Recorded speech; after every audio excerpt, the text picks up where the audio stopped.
Hoy mi tema lo he titulado El rumbo profético, pero antes de yo empezar con las diapositivas, voy a llevarlos a mirar algo que nos va a ayudar a visualizar mejor y entender lo de Apocalipsis.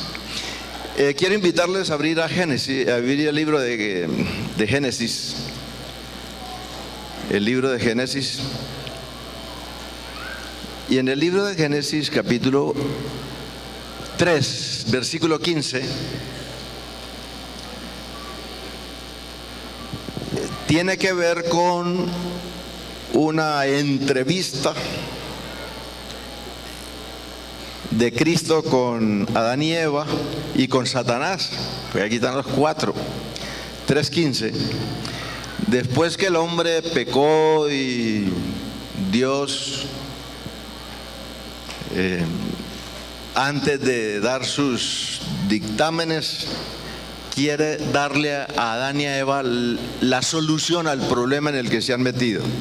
Versículo 15 dice: y pondré enemistad entre ti y la mujer, y entre tu simiente. Le está hablando a la serpiente. Yo voy a poner enemistad entre ti, oh Satanás, y entre tu simiente. Pondré enemistad entre ti y la mujer, y entre tu simiente y su simiente. Él te herirá en la cabeza y tú le herirás en el calcañal. Esta es una profecía que tiene que ver con toda la Biblia. Cristo está diciéndole que Dios es el encargado de establecer un conflicto entre los creyentes y con el diablo, entre los creyentes con el diablo y todos sus demonios y todos los que siguen con Satanás, porque a su pueblo lo va a odiar el diablo, los demonios y los que están con los demonios. Pero aquí dice Dios que Él es el que va a establecer enemistad. ¿Cómo hace enemistad? Va a poner en nuestro corazón el odio hacia el pecado, hacia el mal. Porque Dios sabía que el ser humano no podía por sí mismo volver a Él y solucionar el problema. Es Dios el que se encarga de solucionar el problema. El único papel que juega el hombre en el plan de la salvación es que disponga su voluntad a aceptar a Dios y Dios se encargue de la dirección de su vida, y punto. Eso es toda la problemática de la salvación. Y si esto es verdad, entonces podemos ver que entre el diablo, sus demonios y todos los seguidores de Satanás tienen un conflicto con la mujer, que es la iglesia, el pueblo de Dios. Y Cristo, que viene y se encarna en el planeta. Ya el conflicto había empezado en el cielo con Cristo, pero ahora con la humanidad. Y ese conflicto es un conflicto vivo, cotidiano. Cuando Caín mata a Abel, ténganlo por seguro que el que empuja a Caín a matar a Abel es Satanás. Estamos en el conflicto. Abel es víctima de eso por su testimonio, porque él ama a Dios y sirve a Dios, y el diablo odia al que ama a Dios. Voy a llevarlos a eso de manera individual y así trácenlo para adelante, pero vamos a Isaías capítulo 14 y miremos algo. Isaías capítulo 14.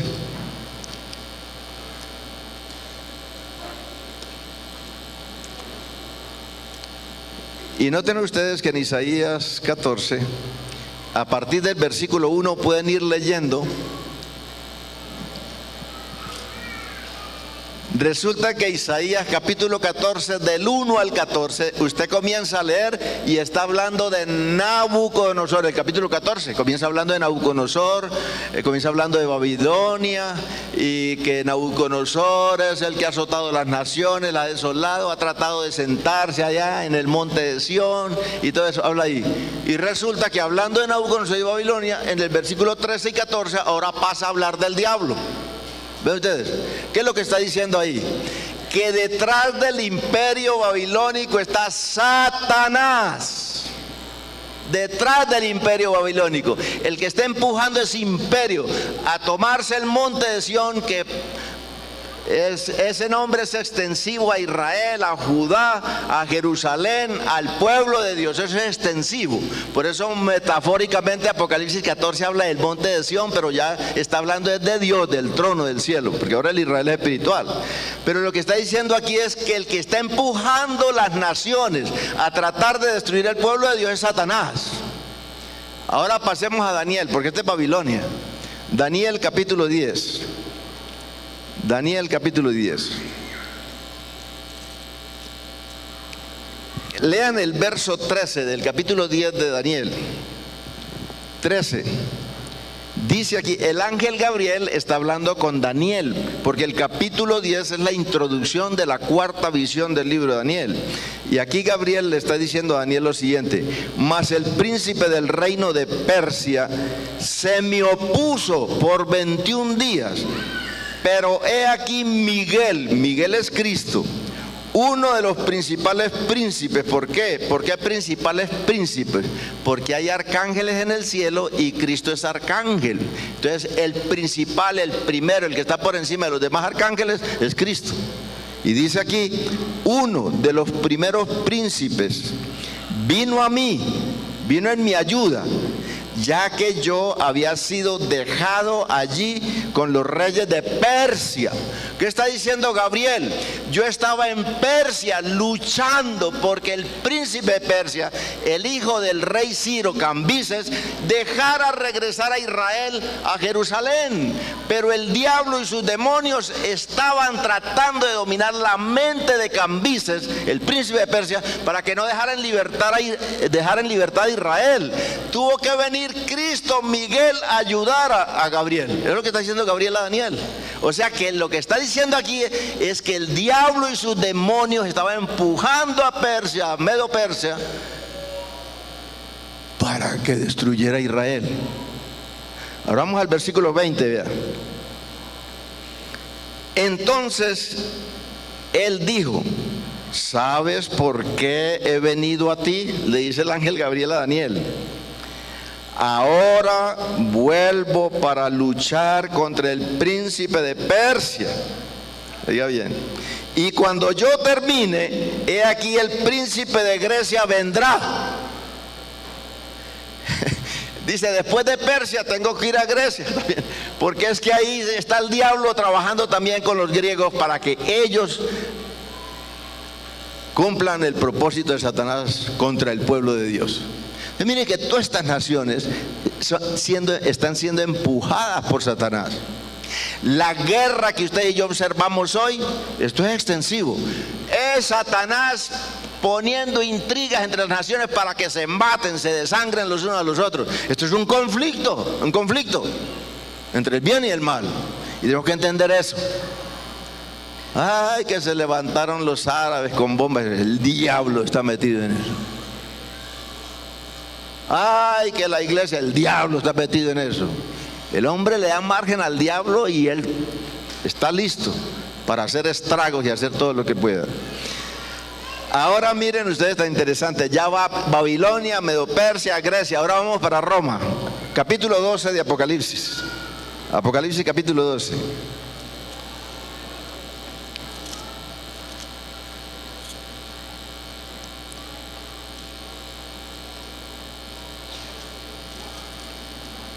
Capítulo 12, versículos 3 y 4. Dice aquí Juan: entonces apareció otra señal en el cielo, aquí un dragón rojo que tenía 7 cabezas y 10 cuernos, y sobre sus cabezas había 7 diademas. Su cola arrastró la tercera parte de las estrellas del cielo y las arrojó sobre la tierra. Y el dragón se paró delante de la mujer que estaba para dar a luz, a fin de devorar a su hijo cuando lo diera a luz. Este dragón tiene 2 sentidos, 2 significados aquí en este capítulo. Si la mujer está embarazada y el dragón se pone frente a ella, apenas dé a luz, devorar al niño. Mateo 2:16. habla del decreto que Herodes emitió para destruir a todos los niños de 2 años para abajo, cuando los reyes magos que llamamos no volvieron a darle la información. Y entonces Herodes es un gobernante romano, puesto por Roma ahí. El que crucifica a Cristo es Pilato, procurador romano. Entonces aquí está el imperio romano, el dragón está representando al imperio romano que quiere destruir al Mesías y lo lleva a la cruz del Calvario, el imperio romano. Pero para que Juan no se quede con la idea que fue el imperio romano, vean ustedes el versículo 7 al 9 del mismo capítulo. Entonces hubo guerra en el cielo. Este es un paréntesis para explicar este problema contra el niño, contra la iglesia. Versículo 7, entonces hubo una guerra en el cielo. Miguel y sus ángeles, ¿qué hacían? Combatían contra el dragón, y el dragón y sus ángeles lucharon. Pero no pudieron prevalecer, ni se halló lugar para ellos en el cielo. Y fue arrojado el gran dragón, la serpiente antigua, que se llama Diablo y Satanás, el cual engaña al mundo entero, y fue arrojado a la tierra, y sus ángeles fueron arrojados con él. ¿Quién estaba empujando el imperio romano a destruir la iglesia? Satanás. Con este esbozo, vean ustedes lo que vamos hoy a explicar. Es Satanás el que está detrás de los instrumentos que se le prestan. Y es Dios el que está detrás de su pueblo, de los que se le prestan a Dios para hacerle la guerra al diablo. Ustedes y yo somos guerreros. Y los que no crean eso, lean Efesios 1:17 o 1 hasta el 17, donde se habla que estamos en guerra, dice, y no guerra contra Irak y contra esto, es guerra contra huestes espirituales en los aires, y nos manda a ponernos el casco y el escudo, pero la oración, la palabra, el espíritu, todo eso es el armamento de los guerreros de Cristo. Muy bien, entonces vamos a mirar este otro recorrido que queremos hacer hoy.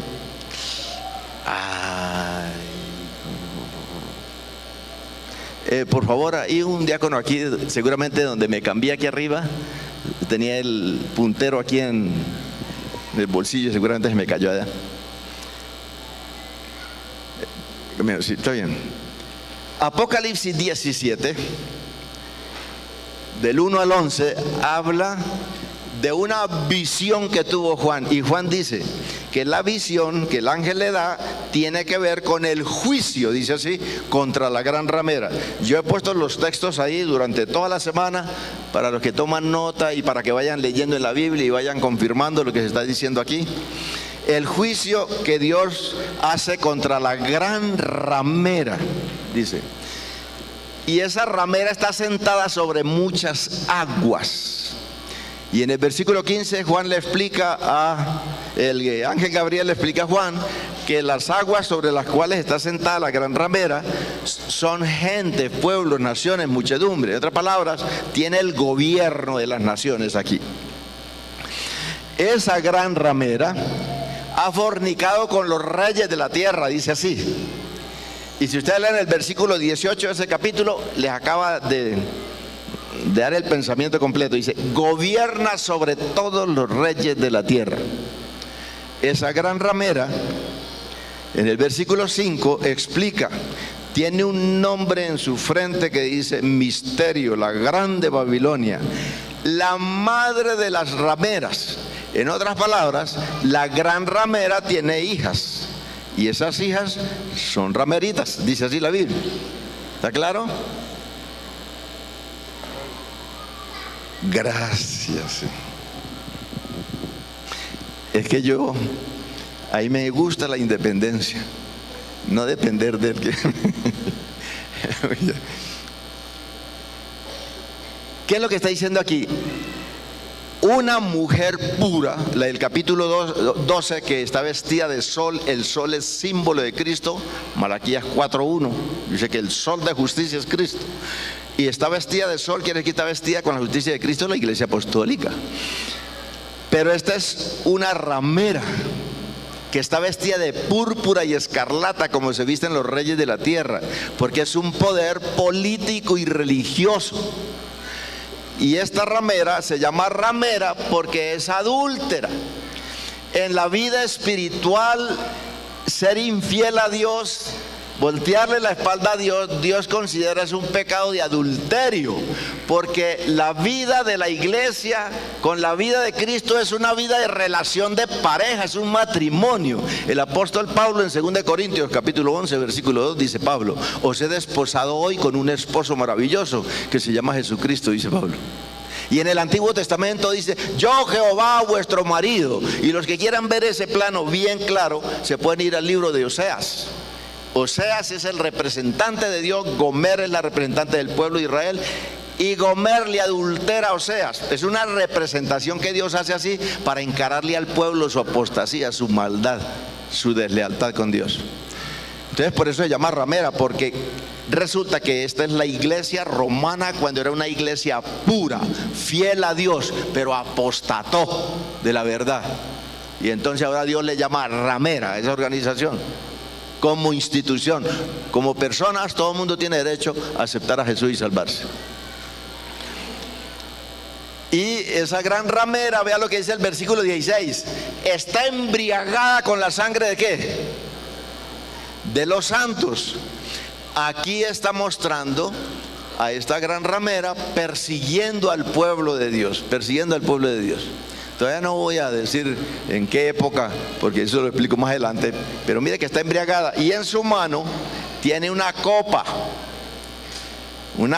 llena del vino de su fornicación, con el cual le ha dado a beber a todas las naciones y las ha embriagado.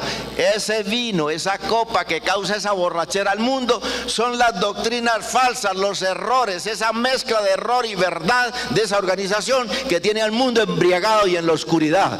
Cuando una persona está borracha, que ha tomado licor, ha perdido la voluntad, ve empañado, ve a los árboles que corren, ha perdido el sentido. Entonces, ¿qué pasa? El mundo anda confundido, a tientas, no sabe qué hacer, necesita este mensaje.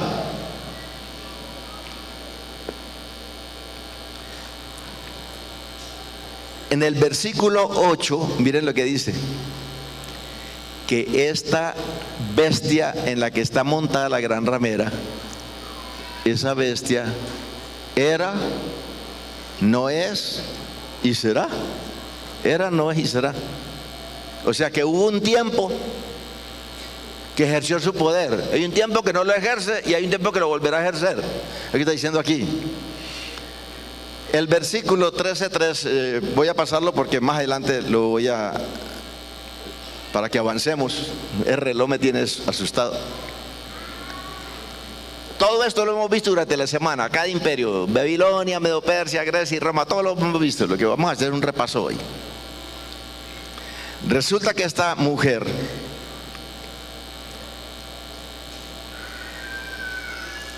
explica aquí el ángel a Juan que esa bestia que era, es y será,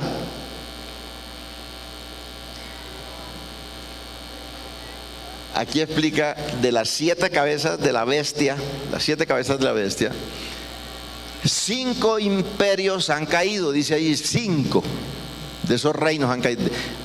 Cada cabeza de esa representa un reino. Pero a pesar de que 5 han caído, uno es, a pesar de que era, no es y será, era, pero sin embargo es. Vean ustedes este juego de palabras que hay en esos textos. Y el otro no ha venido, o sea, la época en que vuelve a perseguir a los santos. Pues para nosotros averiguar bien y quedar bien claro qué es lo que el ángel quiere explicar con esto, que esas 7 cabezas representan 7 periodos de supremacía política real. Son 7 periodos en donde los santos se van a ver envueltos en persecuciones, en propósito de destrucción, los santos de Dios. Y por eso Dios quiere abrirle los ojos a su iglesia, que entienda en qué tiempo vive, qué es lo que está pasando, y que en los tiempos que decimos de paz, dice San Pablo, le vendrá destrucción como la mujer en parto, los dolores a la mujer en cinta. Y que los cristianos no pueden dormirse, que los cristianos tienen que estar despiertos, tienen que estar analizando la historia a la luz de la Escritura para saber por dónde va y para dónde va y qué debe hacer. Eso es lo que está diciendo la Biblia. Entonces, si nosotros queremos identificar los imperios de esas 7 cabezas, que 5 han caído, y si son 7 faltan 2, entonces tenemos que clarificar eso esta mañana. Aquí dice claramente Daniel que Dios escogió en la historia 4 naciones. Dios las escoge. Ustedes saben que el número 4 significado es universalidad. En esas 4 naciones Dios universaliza su trato con las naciones. El trato que Dios tiene ahora con esos 4 imperios nos está diciendo: extienda su mirada, y ese es mi trato con todas las naciones. La nación que me honra, que me da gloria, que me obedece, esa nación tiene mis bendiciones y hará gran bien a la humanidad. Pero la nación que se rebela contra mí, le va a pasar la Babilonia, cae, es destruido. Persia, Grecia, Roma. Y entonces ahora dice que la primera cabeza, la primera que cae es Babilonia. Voy a advertir algo porque hay varias teorías sobre esto. Porque esta mañana voy a decir lo que voy a decir, porque ustedes se van a dar cuenta. Pues díganme si no es así, si es así. La Biblia no dice otra cosa sino eso. La Biblia no nos ha mostrado ni a Egipto, ni nos ha mostrado a Siria, ni a Samaria, a ninguna nación nos ha mostrado para darnos el modelo, el derrotero que debemos seguir en la interpretación de las profecías. Dios dio un bosquejo en Daniel 2 repite ese bosquejo en Daniel 7, y eso es lo que debemos atenernos, a eso que Dios reveló. Por lo tanto, la primera cabeza que cae, o el primer imperio que cae, es Babilonia, en el 539. El segundo imperio que cae son los medos y los persas, en el 331. El tercer imperio que cae es el imperio griego. Esto es histórico y es bíblico. En el año 168 caen los griegos. Y ahí están los textos de la Biblia. Esto lo hemos estudiado durante toda esta semana.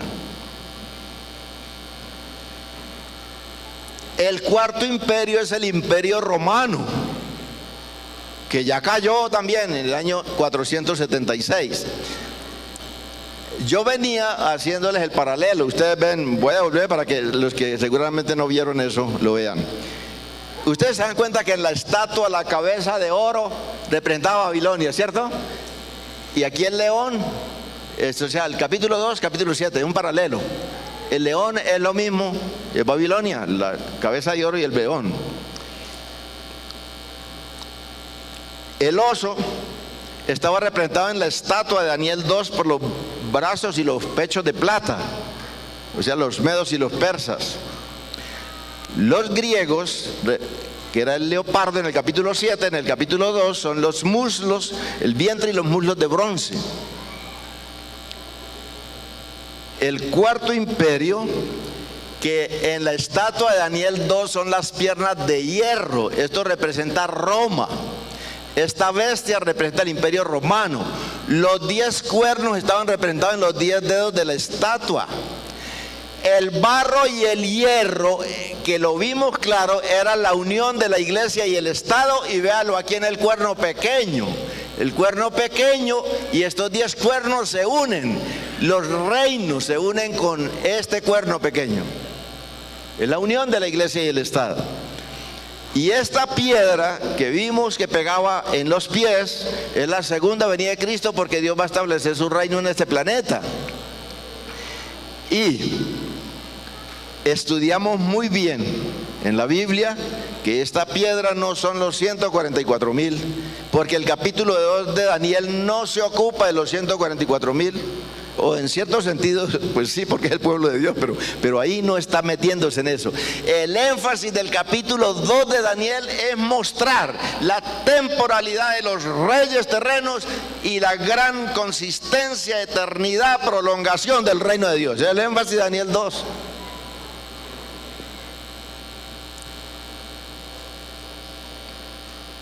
No olviden, barro y hierro es ¿qué? La unión de la iglesia y el Estado. Y les decía que el hierro se prolonga hasta los pies, indicando que el imperio romano no iba a desaparecer. Desaparecería como imperio pagano, pero continuaría como imperio cristiano.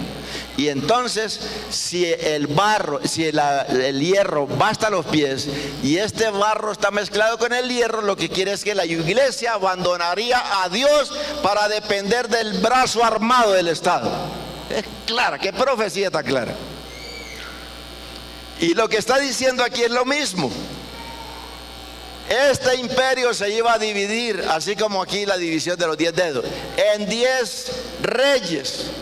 Los 10 cuernos no quiere decir que solamente 10 reyes aparecerían del imperio romano, que solamente 10 reyes habrían la tierra cuando Cristo viniera. El número 10 en la Biblia significa número redondo, número completo, lo que quiere decir que esos 10 cuernos representan todos los reyes de la tierra,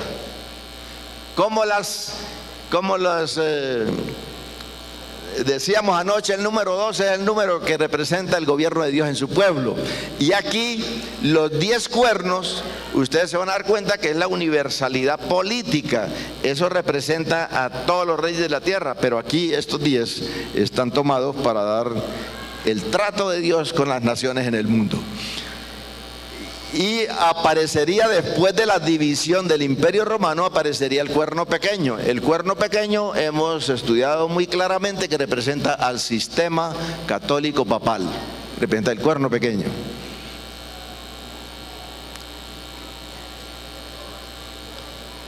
Entonces cuando Cristo venga, porque la piedra pega aquí, cuando Cristo venga, ¿qué es lo que va a encontrar? Una unión de la iglesia con el Estado, ¿sí o no? Cuando Cristo venga, dice, en los días de estos reyes, dice, en los días, ¿cuáles días?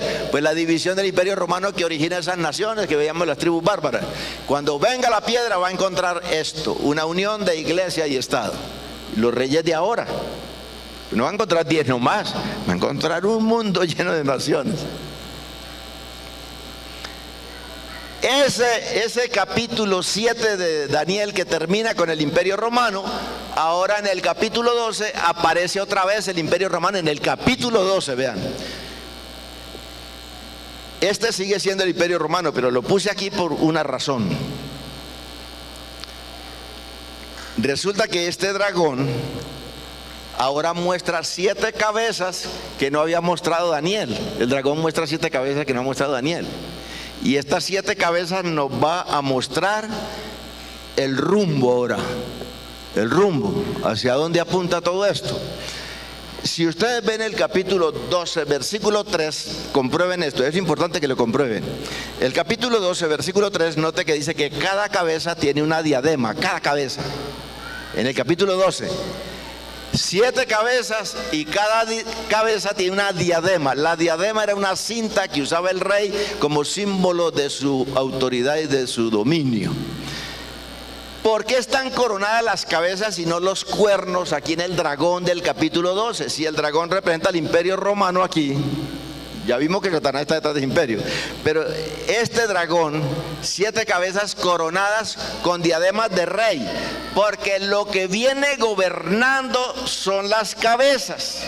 Estos imperios vienen gobernando y por lo tanto el cuarto imperio, que es Roma, no se ha dividido todavía. Por eso los cuernos no están coronados, ¿está claro? Están coronadas son las cabezas, los reinos que vienen en sucesión. Y aquí llega al cuarto reino, que está en pie, Roma, por eso están coronadas las cabezas, pero no los cuernos, porque los cuernos aparecen coronados después de que se divide Roma. Ahora fíjense ustedes, que el capítulo 13 de Apocalipsis, ahora pasen al capítulo 13 y lean el versículo 1 para que vean lo que ahí explica el capítulo 13, versículo 1. Aquí explica que las cabezas no están coronadas. En el capítulo 13 las cabezas no están coronadas, son los cuernos. Lea el versículo 1 y verá. Los cuernos son los que tienen la diadema. ¿Por qué? Porque aquí, en esta bestia que aparece en el capítulo 12, ya Roma está dividida.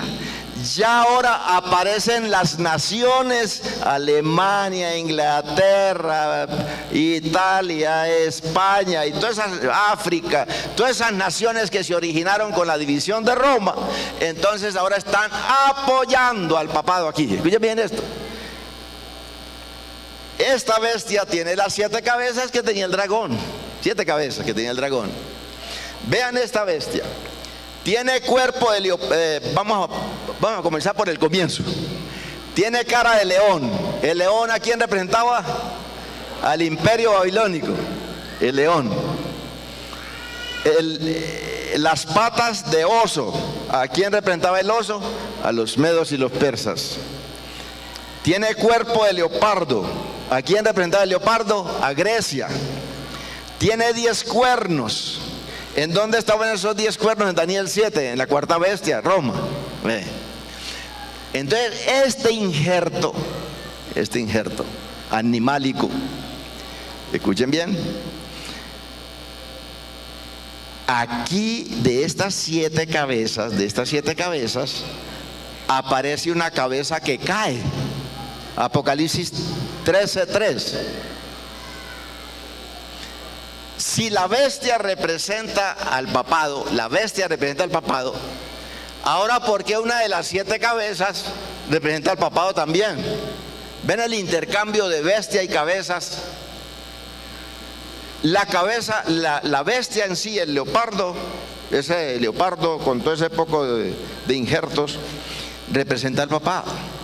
Pero de manera particular ahora está especificado en una cabeza, porque el papado es el reino que sigue a Roma. ¿Recuerdan? Roma deja de ser imperio pagano para convertirse ahora en un imperio cristiano. ¿Ven ustedes? La hilación de la profecía. Por lo tanto, esto está especificado que el 15 de febrero de 1798, Napoleón Bonaparte, a través del general Berthier, toma prisionero a Pío VI, lo lleva a morir a Francia. Ahí, para el mundo, pareciera que hubiera desaparecido el papado. Ahí te explicas de eso. Pero si ustedes leen el versículo 3, dice: ¿y su herida fue qué? Sanada. Escuche bien. Fue herido de muerte, dice, mortal. ¿Y saben qué es interesante? Que el término griego que usa, que fue herido de muerte, es el mismo término que se usa para el sacrificio del cordero. Porque el diablo lleva todo un paralelo y hace una cantidad de parodias con lo que Dios dice y hace con su pueblo, y el diablo también lo invita y lo hace. Vean aquí lo que sucede. Como el papado desapareció, no hay sistema papal en el planeta, pues el 11 de febrero de 1929, Mussolini, con el obispo de Roma, hace un tratado, un acuerdo que se llama el Tratado de Letrán. Desde allí es donde viene conociendo lo que se llama concordato. Acuerdos de la iglesia con los estados. Pues resulta que dice que era, no es, claro, porque desapareció, pero sin embargo uno es, pues véalo aquí, uno es 17:10. Desapareció el papado, pero sin embargo vuelve a la historia, ahí está. Es lo que la profecía está diciendo.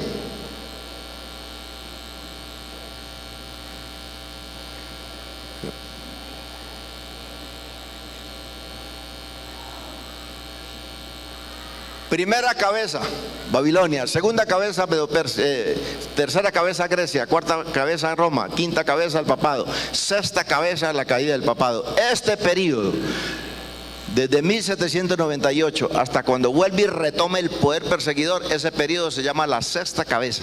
Ese periodo no es, pero es. Y los que duden de eso, véanlo. ¿Y su herida mortal fue qué? A partir de 1798, de 1929, comienza el proceso de sanación. Todos ustedes y yo somos testigos. ¿Somos testigos de qué? De que cuando usted se corta, va al hospital, le suturan la herida, pero el hecho de que le saturaron no sanó. Le puede dar una gangrena y muere. Simplemente le cierran la herida, se la suturan.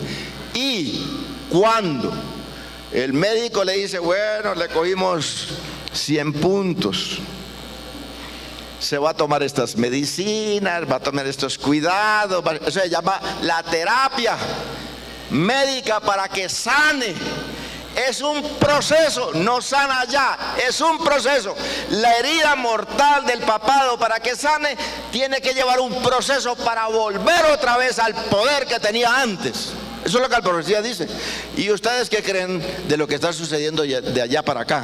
El pontífice se mueve por todas partes, los reyes se mueven por todas partes. Venga y me ayuda a hacer la paz, que el mundo cree mucho en usted. Y cada día, escuchen bien, cuando subió Benito XVI, el mundo creía, la gente creía que Benito XVI era el último papa y el mundo acabaría.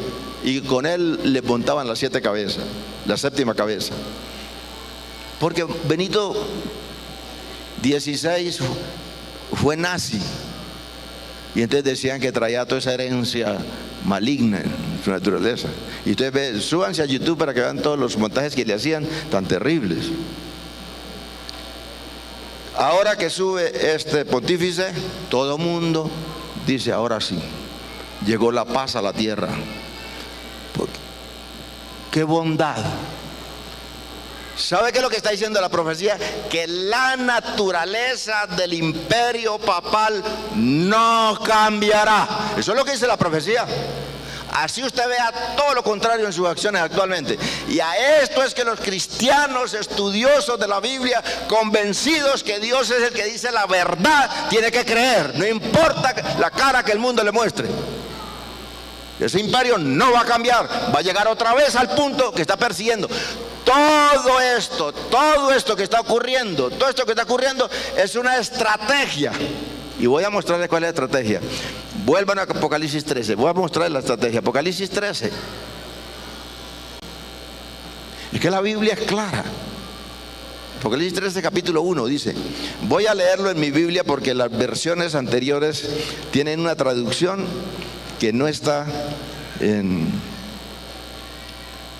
pues, los estudiosos, lingüistas, traductores y todo. Esta es una versión moderna, final.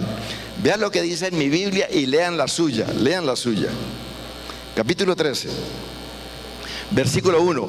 En mi Biblia dice, el dragón se paró sobre la arena del mar y vi salir una bestia. ¿Quién saca a esta bestia del mar? De entre las multitudes. En otras palabras, ¿quién saca de entre las multitudes este reino? ¿Quién es el que lo monta? ¿Quién es el que los consolida? ¿Quién? El dragón, Satanás.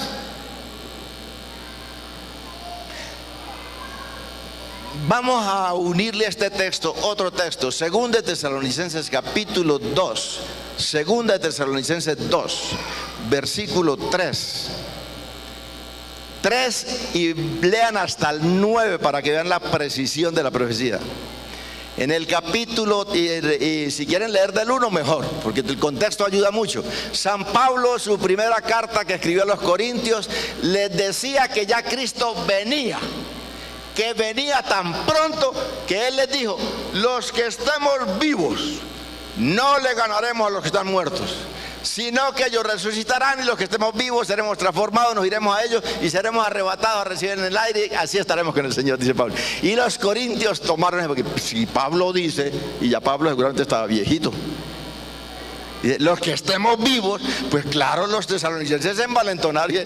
Cristo viene rápido. ¿Y qué hicieron? Algunos dejaron hasta de trabajar y lean la segunda carta que Pablo dice: señores, Cristo no viene ya.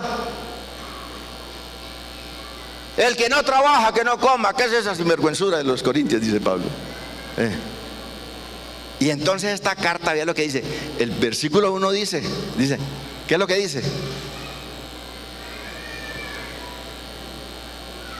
Que Cristo no viene todavía. Corrige con su carta: Cristo no viene todavía, porque es menester que lo que está impidiendo que Cristo, oiga bien, interesante, porque primero debe venir la apostasía mundial, dice Pablo. Primero debe venir la apostasía mundial y se manifieste el hijo de pecado, el hijo de perdición, dice Pablo. Antes de que Cristo venga, tiene que haber una apostasía mundial, está diciendo San Pablo. Y esa apostasía mundial va a ser llevada a cabo por el inicuo, el hijo de perdición, el que se siente en el templo de Dios y se hace adorar como Dios, se hace pasar como Dios. Y vean lo que dice el versículo 9: inicuo, cuyo advenimiento a este mundo es por obra de Satanás. Y aquí dice en el capítulo 13 de Apocalipsis que es el dragón el que lo saca de entre las multitudes. Y aquí San Pablo dice que es el diablo. Miren que esto es muy duro. Esto es muy duro, pero lo estoy diciendo con un espíritu sano, con la intención de quien no ha entendido esto ni lo ha visto. Póngase frente a Dios, que le dé discernimiento, sensibilidad para escuchar la voz del Espíritu y comenzar a vivir sabiamente en este mundo. La obra maestra más grandiosa que Satanás ha podido idear en este planeta se llama sistema papal. Así se llama. Ahora dice aquí que la séptima cabeza es precisamente esto. Voy a invitarles a que abran sus Biblias en el capítulo 16 de Apocalipsis, para que vean ustedes el que está detrás de todo esto ahora, detrás de todo esto. Apocalipsis capítulo 16, el versículo 12 habla de la sexta plaga, versículo 12. ¿Y qué es la sexta plaga? La sexta plaga es que la bestia que el dragón sacó del mar, y las hijas de la gran ramera, que son las iglesias protestantes, que están representadas por un reino que está en Apocalipsis 13:11. Ese reino brota de la tierra, no del mar, no de las gentes, porque Estados Unidos vino al escenario de las naciones a la luz de la Biblia. Protestantes perseguidos en Europa formaron esa tremenda nación a la luz de la Biblia. Su constitución es bíblica, pero la profecía dice que hablaría como dragón y se uniría al sistema papal y le devolvería el poder. El que le va a sanar la herida es el Estado norteamericano con las iglesias protestantes. Lo que pasa es que esta semana no me metí allá, sino que quería dar un panorama general. Ya eso, ustedes los que quieran saber eso bien, léanse el conflicto de los siglos y lo va a explicar más fácil. Apocalipsis, vean el versículo 13 y 14. Cuando el ángel vacía su copa para la sexta plaga, dice que vio que la bestia vomitaba un espíritu inmundo a manera de rana. El falso profeta, y dicho sea de paso, para que ustedes tengan ahí bíblicamente, comparen, anoten Apocalipsis 13:14. Y ahí está hablando de la imagen de la bestia, Estados Unidos, el protestantismo. ¿Por qué imagen de la bestia? Porque cuando las iglesias protestantes más poderosas de los Estados Unidos se unan con el Estado americano para imponer el domingo, habrán hecho lo que hizo la iglesia católica. La iglesia romana se unió con el Estado y resultó el papado. Y como aquí se une la iglesia protestante del Estado americano para imponer sus dogmas, eso se llama imagen, copia. Pero pues la Biblia llama imagen. Y en ese capítulo 13, versículo 14 dice que le ha dado el poder, Satanás al protestantismo le ha dado el poder de hacer milagros y grandes señales, hacerle creer al mundo que es el Espíritu de Dios. ¿Escucha bien esto? Ahora vayamos al 19:20 del mismo Apocalipsis para que vea que este poder que está haciendo esas grandes señales. Y dice el versículo 14 de Apocalipsis 13, que estas grandes señales, este poder lo está haciendo delante de la bestia, que el dragón sacó del mar. Ahora en el capítulo 19, versículo 20, San Juan dice que el falso profeta que es echado al lago de fuego, el falso profeta era el que hacía grandes milagros y señales delante de la bestia. Por lo tanto, el falso profeta es el protestantismo apóstata. ¿Por qué? Porque el protestantismo apóstata ha tomado la Biblia, el Evangelio, la revelación de Dios, haciéndole creer al mundo que la ley fue abolida y que podemos vivir sin santificación, solamente contentos porque Cristo nos salva así. Así no es. Ustedes dirán que yo estoy bravo, pero ¿qué pasa que ese evangelio? Yo no estoy bravo, lo que estoy aquí es con mucha adrenalina. Escúcheme, vea esto.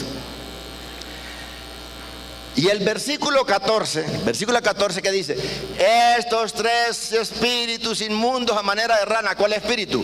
El del protestantismo apóstata, el del catolicismo y el del paganismo. Porque aquí el dragón representa al pagano. Un espíritu lo vomita el paganismo, el dragón. Un espíritu lo vomita el protestantismo apóstata. Otro espíritu lo vomita el sistema papal. Esos tres espíritus son espíritus de demonios que van a toda la tierra y a los reyes de la tierra y a todo mundo para prepararlos para el gran día del Dios Todopoderoso. Tremendo. ¿Qué es lo que está diciendo? Que el diablo está detrás, oigan bien, del paganismo. El diablo está detrás del paganismo, empujándolo. El diablo está detrás del protestantismo, empujándolo. El diablo está detrás del sistema papal, empujándolo para que formen una triple alianza. Y entonces eso se llama, en vocablo de San Pablo, de lo que acabamos de leer, se llama apostasía mundial. A eso va a llegar el mundo, a una apostasía mundial. Y todo esto que ustedes ven, esta estrategia, ecumenismo, las iglesias protestantes, qué lindo, todo está cambiando. No debemos ponernos a discutir doctrina, debemos buscar los puntos comunes para hacernos amiguitos y hermanitos y queridos. Y nada, no importa lo que Cristo diga, hagamos nosotros aquí la paz. Así no es. Usted no puede hacer la paz mientras una persona está en contradicción con Dios y usted es amante de Dios. Usted tiene que vivir bajo la sombra de Dios.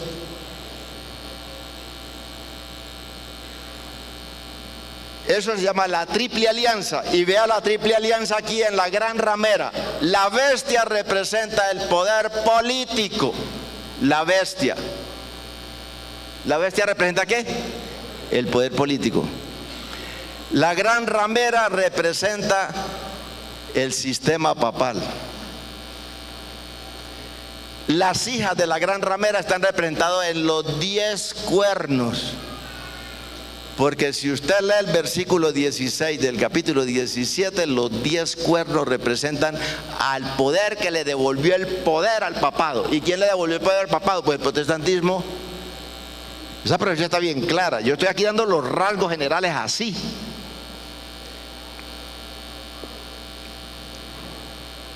¿En qué va a terminar entonces esta humanidad? En una triple alianza: paganismo, catolicismo, protestantismo. Y esa triple alianza se llama apostasía mundial, lo que acaba de decir San Pablo. Y esa apostasía mundial se irá en contra de los que siguen el mensaje para este tiempo del fin, el mensaje de los tres ángeles.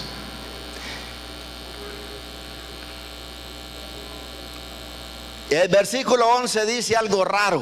El versículo 11 dice que después de haber visto las 7 cabezas, Babilonia, Medo-Persia, Grecia, Roma, el papado caído, esta cabeza, falta ahora la sanación cuando vuelva a tomar el poder. Eso es lo que falta. Ahí se cumple la 7ª cabeza con la gran ramera montada sobre la bestia. Pero dice el 11 que aparece un octavo, pero que no es un octavo. Dice el texto clarito: aparece un octavo rey, pero no es un octavo, porque pertenece a los mismos 7. Así dice el texto, ¿cierto? Un octavo. También hay muchas teorías acerca de eso, pero yo les voy a decir esta mañana que estoy convencido lo que la Biblia está diciendo. Y lo voy a decir, la Biblia. Voy a mostrarles lo que la Biblia dice. Si ustedes leen a Mateo 24, y los que gusten en su casa lean todo el capítulo, pero noten que Mateo 24, en el versículo 3, hay una pregunta que le hacen a Cristo y le dicen: Señor, ¿qué señal habrá, nos darás, y de tu venida y del fin del mundo? Y Jesús dice: mira la señal que les dio, mirad que nadie os engañe. Es interesante, ¿no? Jesús ahora va a explicar sobre el fin del mundo. Pero como los discípulos no estaban preparados, porque esa profecía era para este tiempo, no iban a entender eso, y antes iban a descorazonar. Entonces Jesús envolvió toda esa explicación en Jerusalén, que iba a caer en el año 70. Y la caída de Jerusalén es un símbolo, un modelo, un tipo de lo que será el fin del mundo. Eso es lo que Jesús está diciendo. Entonces lo que Jesús está diciendo era que el fin del mundo, miren lo que dice: deberíamos de estar alerta para que no fuésemos engañados. ¿Engañados de qué? Pues de todo lo que estamos viviendo ahora para este fin. Y cuando venga más, nos acerquemos más, el engaño será más terrible y la cosa será más terrible. Por eso hay que estar ahora que estamos en paz, que nadie nos persigue, que todo el mundo nos soba el hombro y dice: ay, tan buena gente que son ustedes los adventistas, tan lindos que son, y se siente feliz. No, en este momento debemos aprovechar este espacio para hacer una preparación lo mejor, un estilo de vida que la gente se atreva a preguntar: ¿por qué esa belleza de vida? Y usted puede responder por qué.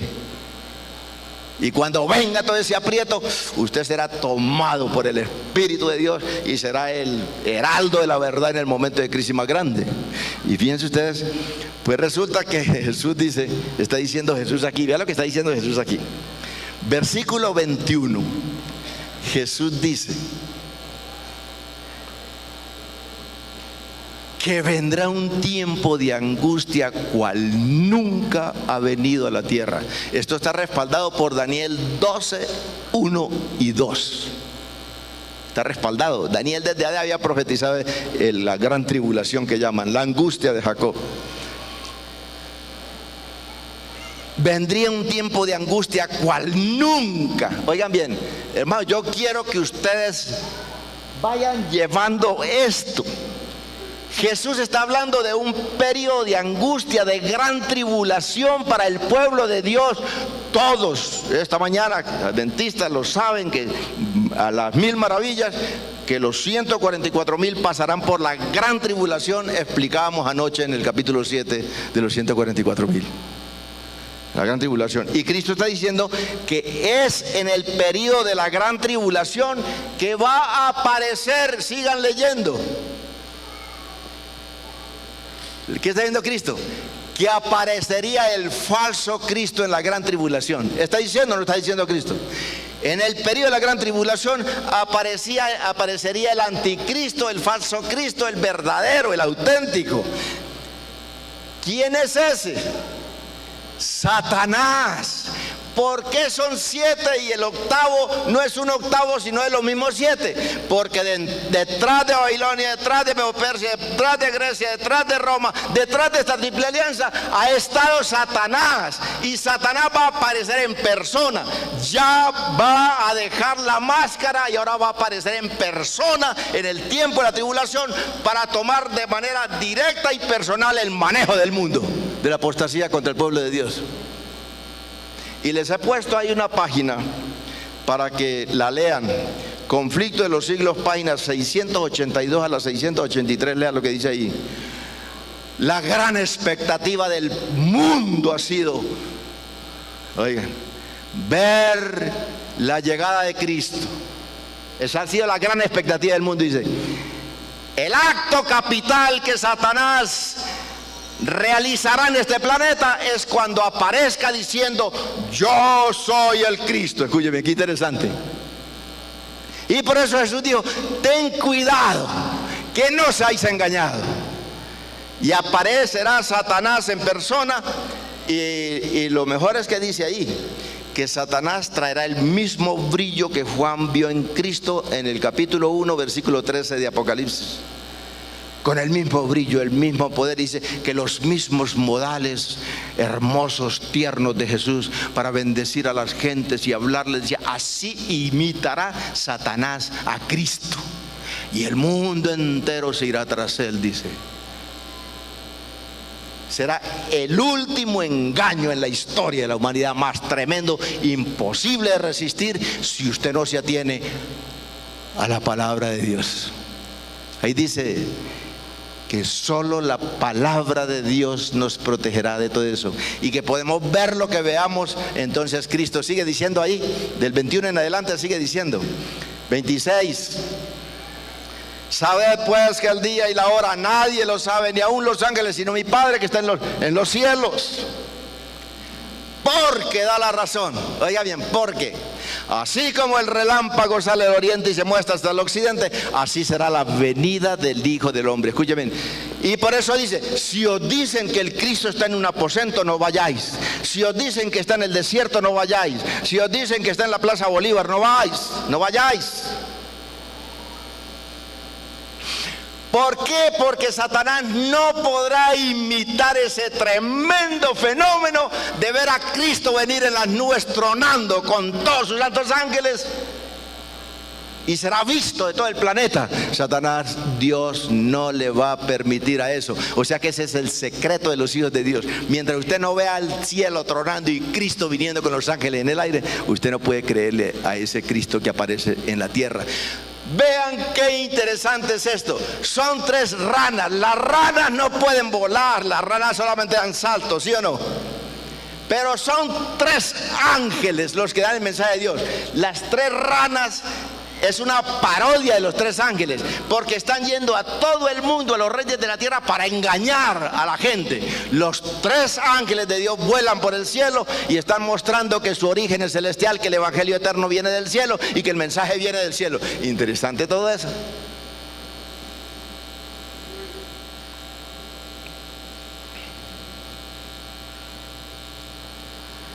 Ay, mis hermanos, cuando aparezca Satanás en la tierra, escuchen bien esto: cuando aparezca Satanás en el planeta diciendo soy el Cristo, pues también aparecerá Cristo viniendo en las nubes. Lean el capítulo 19, versículo 11 al 16. Dice Juan que vio el cielo que se abrió y vio al Cordero de Dios, a Cristo, que venía en un caballo blanco, con una túnica roja empapada de sangre, lo que le da el derecho, escuchen bien, lo que le da el derecho a Cristo a ser rey, lo que le da el derecho a Cristo a manifestarse al hombre con la autoridad para salvarlo, el que le da el derecho a exigirle al hombre que vuelva a él porque él lo creó, es su gran sacrificio, no es otra cosa. A él no le da el derecho como los reyes paganos. El derecho él se lo ganó por su sacrificio para salvar a la humanidad. Por eso su túnica, su capa empapada de sangre. Y viene, dice, con un ejército de ángeles vestidos de lino blanco, dice los ángeles, con una espada en la boca para destruir, para castigar a las naciones. Y ahí es cuando ahora Cristo se enfrenta con Satanás, que está en la tierra, que ya apareció en persona visible para la gente, gobernando y dirigiendo a la gente. Ahora viene Jesús y se enfrenta con Satanás. Porque no viene en un burro, sino en un caballo. ¿Por qué entra en un burro a Jerusalén? A Jerusalén entra un burro. En el concepto hebreo, el burro es símbolo de paz. Y cuando Cristo vino encarnado a la tierra, vino como un Dios de paz, un Dios de amor, un Dios de perdón, un Dios de misericordia, un Dios que todo lo veía así, hermoso, y le pasaba el brazo por encima. María Magdalena, por favor, deja ese vicio. Vete, no peques más, que bonito. Y los fariseos, hay que darle piedra, como dicen. No, yo no he venido a condenar al mundo, he venido a salvarlo. ¿Se acuerdan eso? ¿Por qué luchan ustedes por ser el mayor? ¿Qué les pasa? ¿Qué es egoísmo? Miren, ustedes a mí me dicen Señor, y verdad lo soy, pero soy el esclavo de ustedes, el que le está lavando los pies, el que le está haciendo el servicio. Yo soy el siervo de ustedes, el esclavo. Si quieren ser grandes, sirvan. Esa filosofía de Cristo en la tierra, hermosa. Y culminó eso con la cruz del Calvario. El único acto dice: estoy muriendo por ustedes, por favor. Y los judíos abajo diciendo: merece la muerte, ese es el blasfemo. Y, perdónales, porque no saben lo que es. Es maravilloso, lindo. Pero ahora no viene así. Ahora viene como un guerrero. El caballo en el concepto hebreo es símbolo de guerra. Ahora viene Cristo como un general de guerra a acabar con el pecado y los pecadores.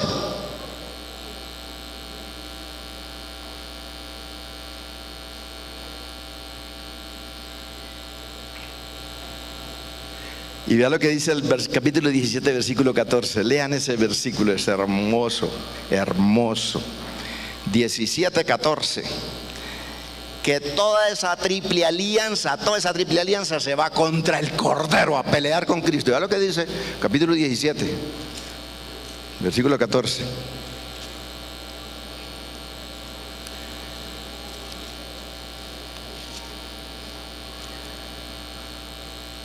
Estos pelearán contra el Cordero, dice, y el Cordero los vencerá, porque Él es el Señor de señores y Rey de reyes, y los que están con Él son ¿qué?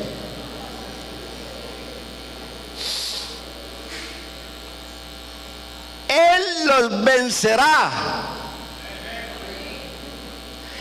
porque Él es Rey de reyes y Señor de señores. Y los que estaremos con Él, porque ahí va a estar los que están vivos en medio de esa guerra, son llamados, elegidos y fieles. Llamados a través del Evangelio. Elegidos no porque Él le dijo venga para acá, sino porque usted decidió aceptar el Evangelio y aceptar a ese general que se llama Cristo. Y fieles porque usted confió en su pacto, en sus promesas. Y el triunfo de Cristo será tu triunfo y mi triunfo. Su victoria será tu victoria y mi victoria. El cielo donde mora Cristo será tu cielo y mi cielo.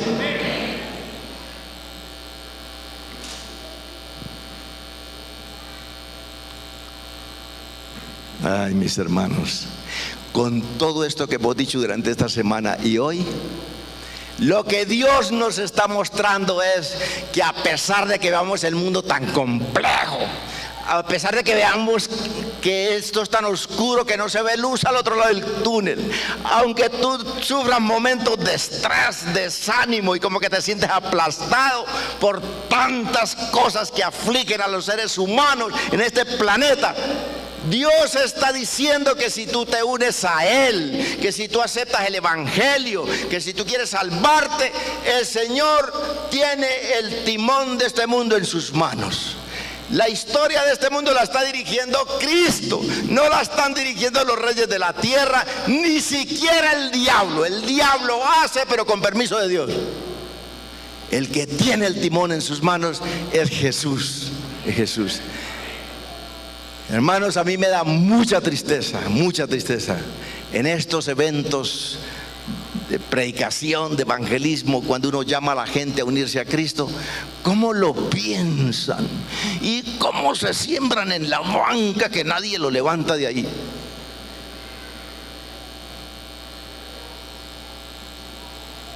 Se anuncian que viene Rick Matter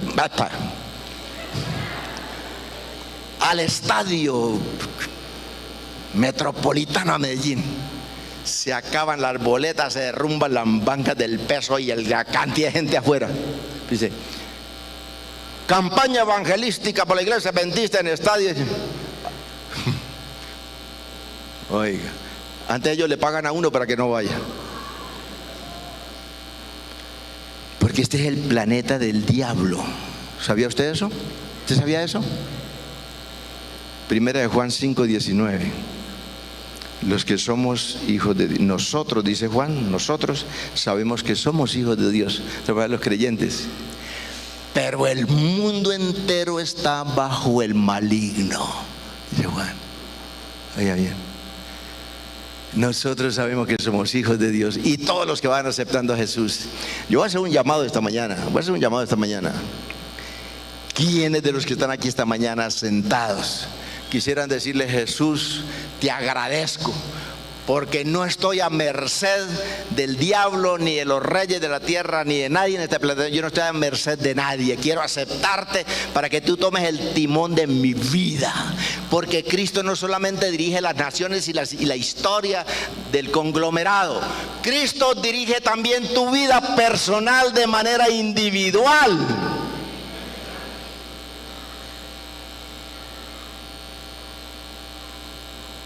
¿Hay alguien esta mañana que quisiera levantarse y decirle: Jesús, Jesús, yo te doy gracias y quiero pertenecer a ti? Gracias, Dios les bendiga. Dios les bendiga.